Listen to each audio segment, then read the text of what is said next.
So I guess the message from Senate Republicans here on Groundhog Day is we are going to live the 2020 election day in and day out, over and over and over again, until we finally learn the lesson that if we really want to represent our constituents as well as they deserve, if we really want to be the people we look in the mirror and tell ourselves we are, then we have to cut this BS out. Strong words over legislation to turn over Georgia's voter registration list to the Trump administration. Good evening and welcome to Lawmakers on Georgia Legislative Day 10. I'm Donna Lowry in Atlanta. Across the state, Georgians are voicing their opinions on what it would mean to have data centers in their communities. The objections to them is something Republicans and Democrats seem to agree on. Also, when you're creating your budget, do you approach it so that everything adds up to zero? Should legislators do that with the state dollars? It's what one lawmaker refers to as a kitchen table approach to the state budget. And tonight, we will also talk about defects, foster care contracts, crisis beds, and a civil rights settlement for mental health cases. But let's now turn to our Capitol correspondent, Sarah Callis, for the day's news. Hi, Donna. Today at the Capitol, we heard more debate over federal access to Georgia voter rolls as bills began to pass in both chambers. In the Senate, a controversial resolution made its way to the floor. SR 563 urged the Republican Secretary of State, Brad Raffensperger, to turn over the state's voter rolls to the U.S. Department of Justice. Debate over the resolution was contentious, as expected, even though the resolution's author says that all of the information requested was already out there and easily accessible. I've heard several people talking about how their information is private. If you have a Social Security number that was not given to you by the federal government, I've got some bad news for you. You don't have a legitimate Social Security number. You can't buy them. You get them through a process. Usually that process is birth here in this country.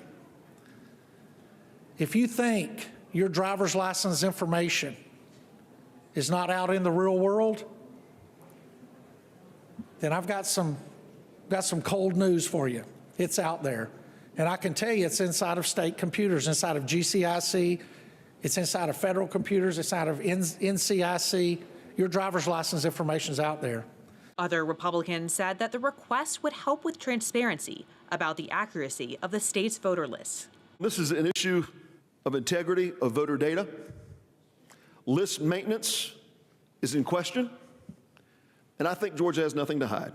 But the minority leader, Senator Harold Jones II, said that while it sounds like a reasonable request in the context of recent events, the request has an agenda attached. So now we're about to pass something which is basically based on a lie, because we know that it's based on a lie, because they're going to hand this information over by their own testimony over to other organizations, other agencies.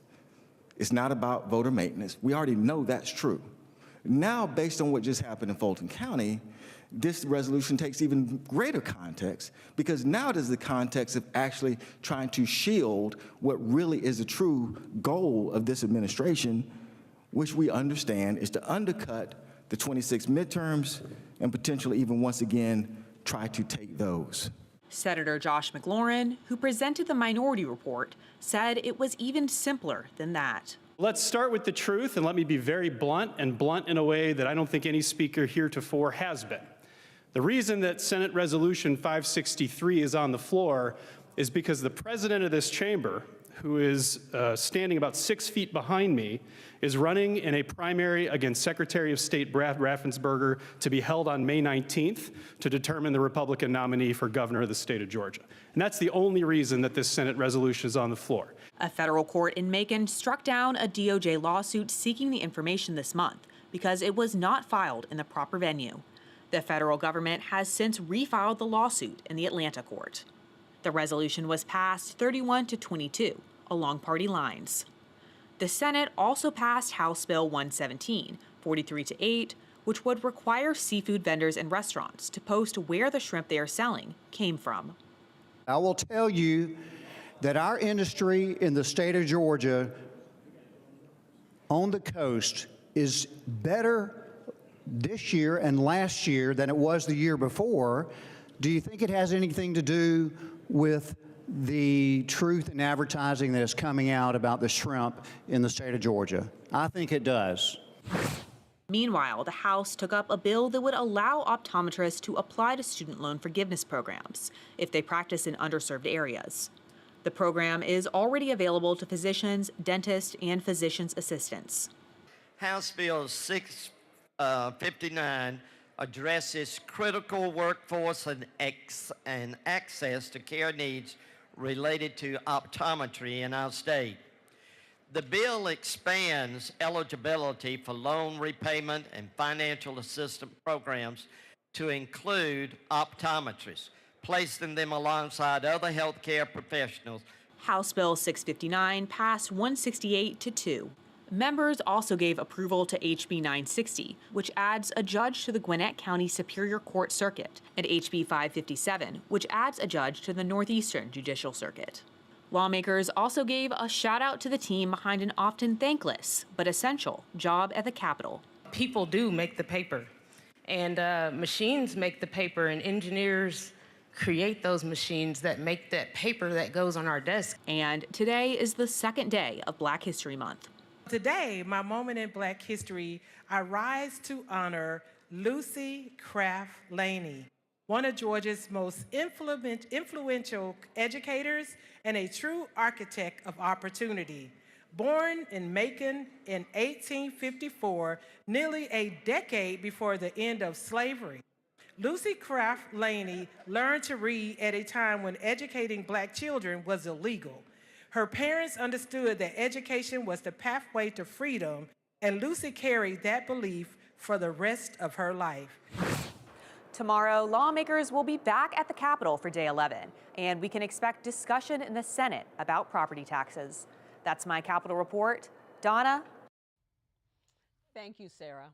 Some Republican lawmakers are weighing a different approach to how the state spends taxpayer dollars. The proposal would require state agencies to justify every dollar they spend in every budget cycle. We're going to discuss the pros and cons with our guests. Republican Senator John Albers of Roswell. He is chairman of the Senate Public Safety Committee and vice chairman of the Senate Finance Committee.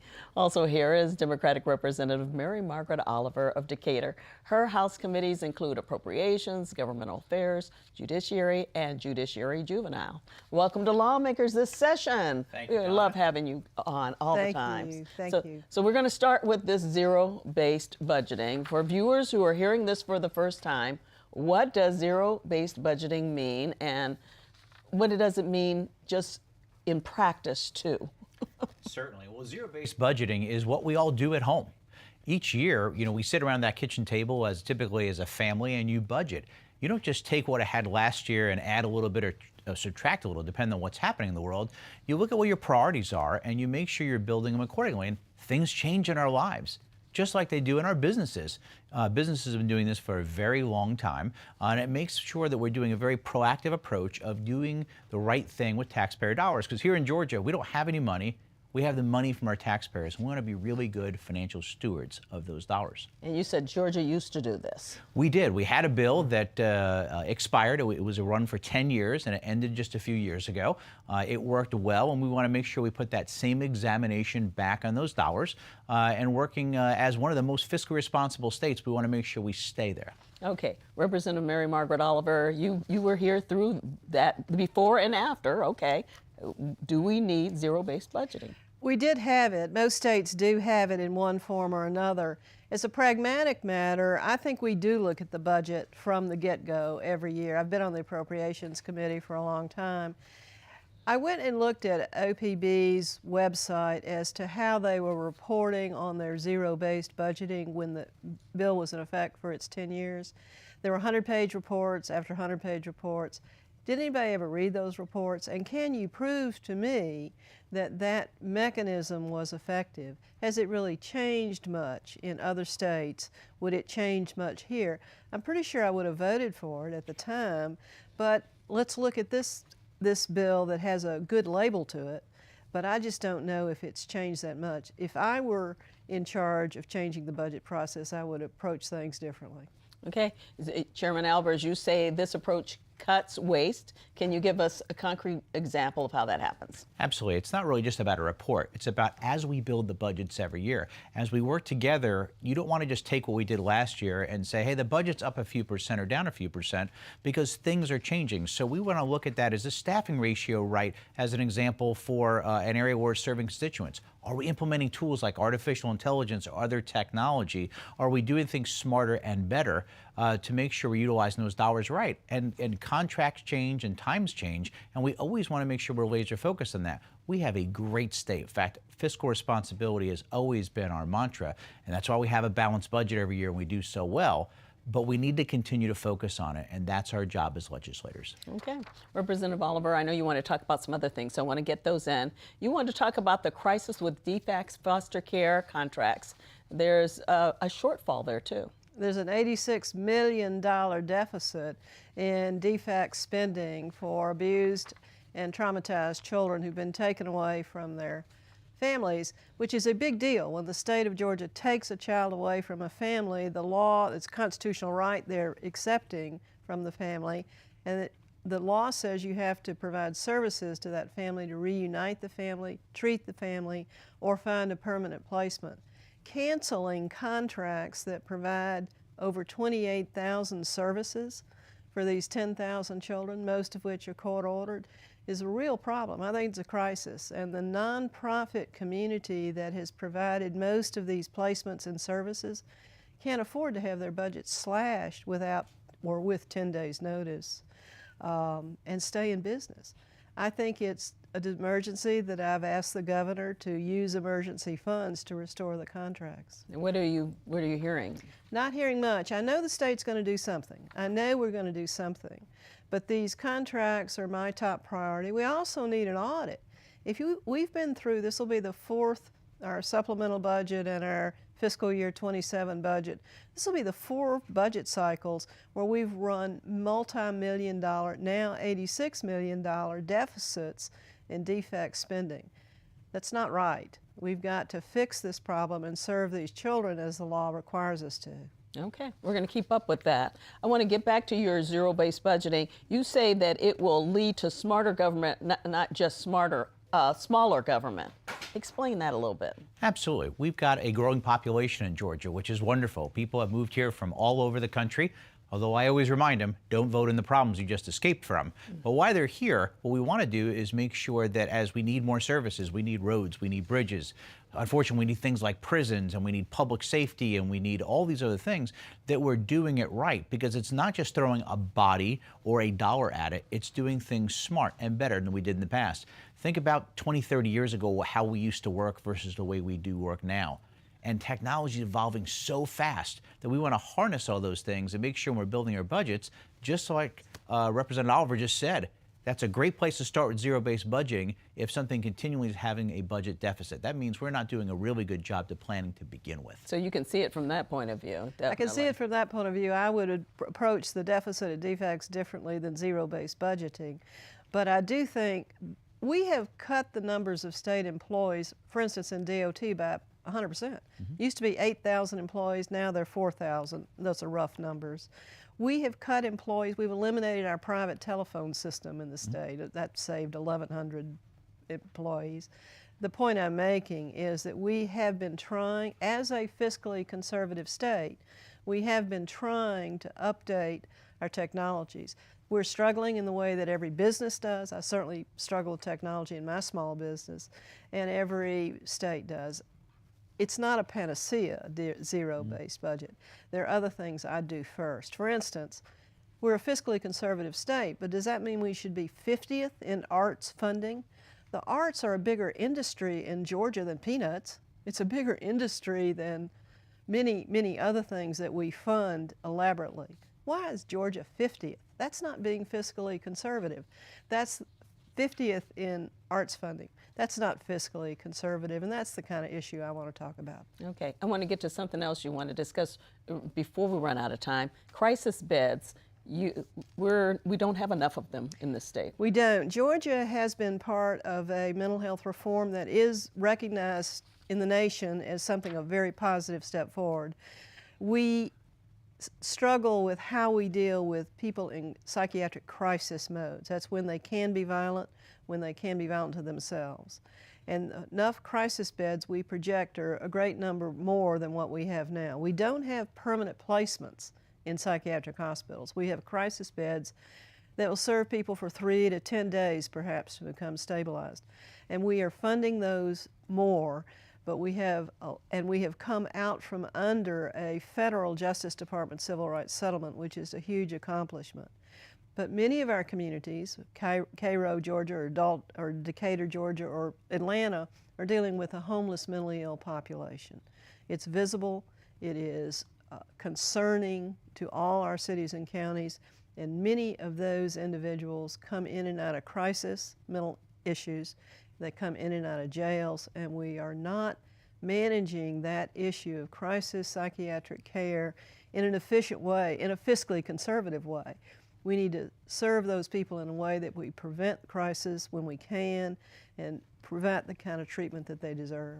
And that is something on appropriations you will be discussing, I would imagine. Yes, ma'am. All right.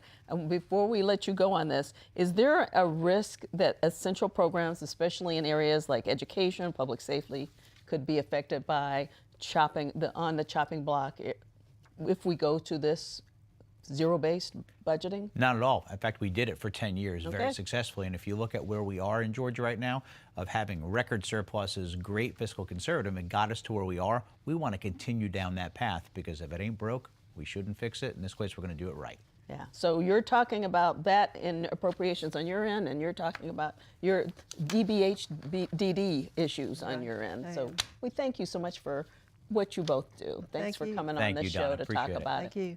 Well, coming up, data centers. They involve big buildings, big demands on power. They're also getting big pushback from Georgians across the state. 2 lawmakers are here to give us their take on how their communities are reacting to what it takes to power the technology we use. Stay with us. Georgia Farm Bureau, a grassroots organization dedicated to preserving Georgia agriculture. Farm Bureau advocates for all Georgia farmers at the state capitol during the session and year-round. Georgia Farm Bureau, the voice of Georgia farmers. Explore the stories that move you. Welcome to the incredible world of GPB Passport. From inspiring science to endearing dramas, Passport is your access to an incredible catalog of PBS programming, and new titles are being added all the time. Take a look at what's new. Put the kettle on again. We're going to have company. Well, it has been unseasonably cold. Comfortable bed, home-cooked meals. Sounds perfect. Shall we just stay here? Oh, I was hoping you'd say that. You are very much in the right place. Intriguing. Intriguing and potentially rewarding. Something for everyone, if you catch my drift. We can't wait to see where GPB Passport takes you.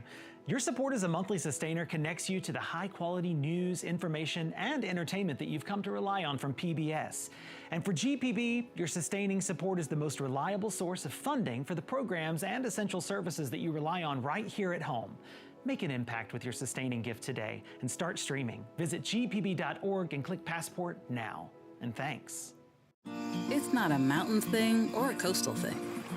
It's a Georgia people, places, and stories thing. Morning edition on Georgia Public Broadcasting. It keeps Georgians everywhere dialed into home. Tune in to GPB. It's a Georgia thing.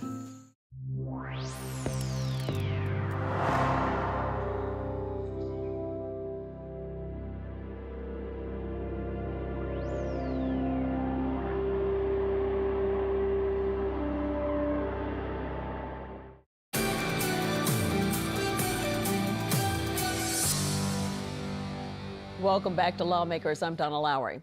For some, there's a love-hate relationship when it comes to technologies. There's love for what it provides with everything at our fingertips on a keyboard.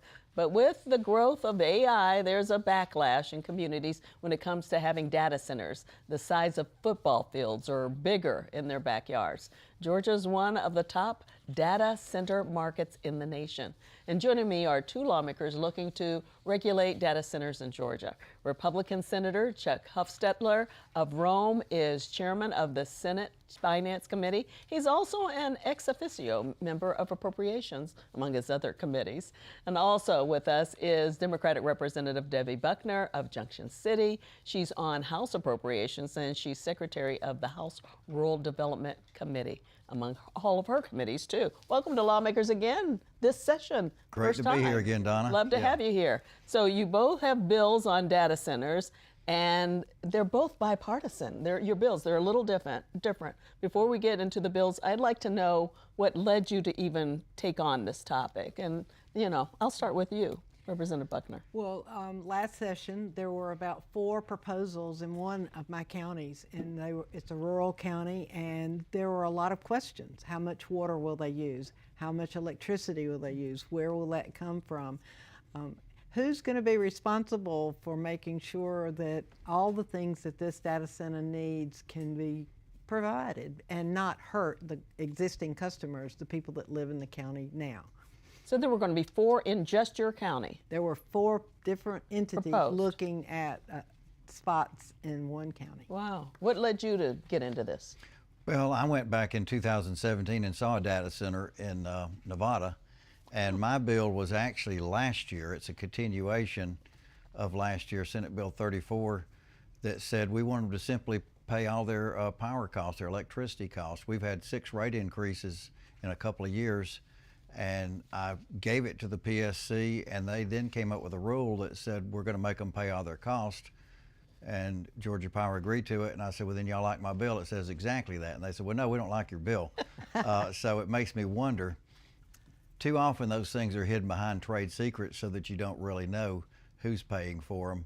But it's important that we codify into law that they pay all their costs. Our consumers have had way too many rate increases. I think we saw from the PSC elections in November, the consumers around the country were very unhappy, Republicans and Democrats both. And so we need to get protection for the consumers. We've got 60-year costs still, for instance, on Plant Vogtle. The gas turbines they're wanting to build for the data centers they're going to bill us for over 45 years.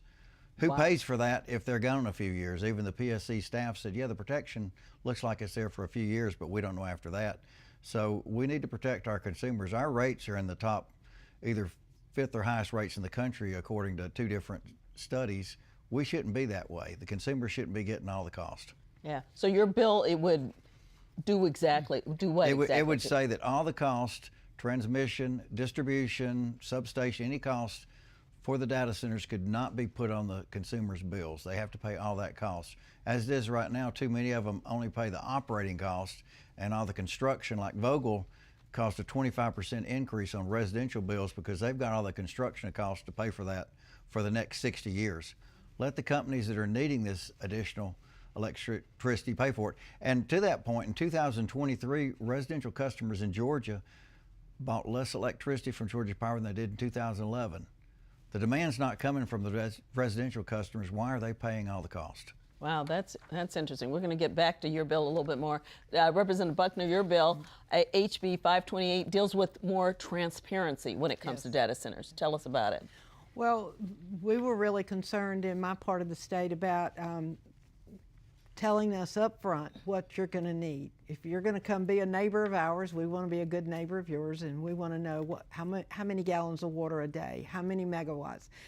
We wanted to know that up front, and we've kind of made it be a carrot or a stick kind of situation where you tell us that before you start applying for your permits and moving forward with your project. And then that will mean that you will be eligible for whatever tax incentives there might be. If you don't tell us that up front, then you're not eligible for those incentives. So it gave some leverage to the local counties. We just felt like that was fair. It was fair for them to provide the information.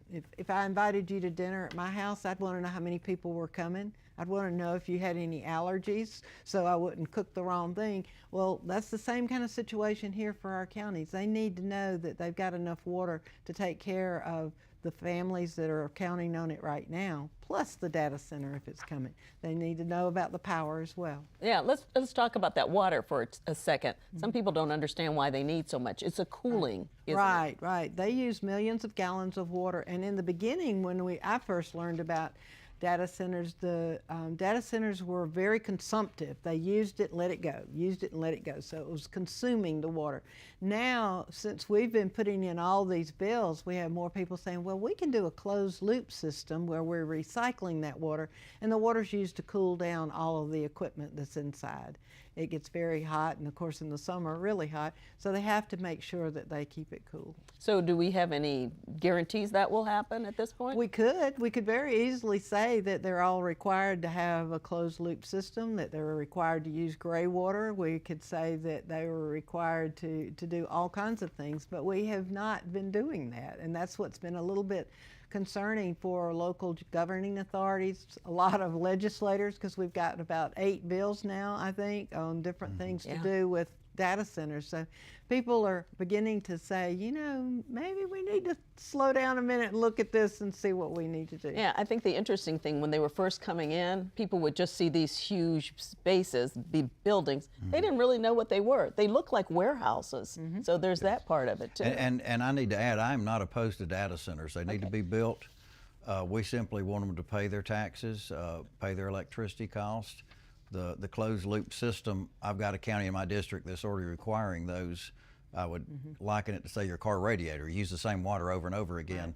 So they pay a tremendous amount of property taxes. They don't bring much revenue to the state, but we've also got an exemption that the Finance Committee has looked at today. One of them, a bill by a Democrat, one by a Republican, to eliminate those. That sales tax exemption they get is, between the state and local money, is about $3 billion a year. You know, we collect $15 billion in state income taxes. $3 billion is a lot of money. And one of the things says, if you and I go to Walmart and buy a laptop, we pay sales tax. But if you buy $15 million worth, you don't pay sales tax. We need to level the playing field for everybody. And they were given those tax breaks because it was looked at as an economic development arm, something to bring people in. You don't think they need that anymore? No, and a University of Georgia study that I had done, I'd ordered it last April, came out and said at least 70% of them would come without any of that $3 billion given to them. That it's totally unnecessary. We're throwing our money away. Right. Well, how do you feel? Well, I read that same study, and thank you for ordering it because it was very enlightening. We've given away probably close to $500 million in tax credits. It's the way we've always been used to doing business. You feel like you have to give something to a company to come to the community to provide jobs. And it provides some construction jobs. There's a lot of controversy about how many jobs are there after the construction's complete. But there is a lot of unknown about what do we really need to offer any kind of tax incentives. They are getting a lot of things here in Georgia because we have abundant water, we have a good network of power generation, and we have workers that can work. So all of those things make us a good place to come without us having to give all these tax credits. And they're just taking advantage of them because they're there. Now, Senator Huffstetler said he isn't against them. What about you? Are you not against them? Oh no, they're necessary. We're going to have them. If anything we do that with a cell phone to a computer, whatever, we're going to have data centers. But we need to be sure that they are in the right location where the resources that the data center needs can be provided without a hardship to the community. I know we're hearing so many bills. A few of them are likely to pass, right? You're feeling good about it this year? Right. I think there's going to be some bills that do pass out. I hope they pass out of both the House and the Senate. Yeah, but that's the key. They may get the crossover day, but they may not go any further. Yeah. Yeah. You feel good about yours too?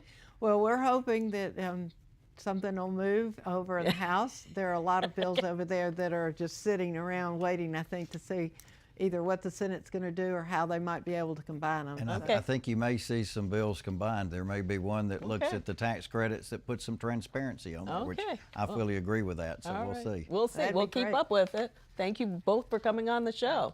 That does it for Lawmakers Today. Tomorrow on day 11, we'll talk about election issues, including the FBI raid on Fulton County's warehouse. And there's so much going on with the gold market. we're talking about new legislation surrounding that. Have a good evening.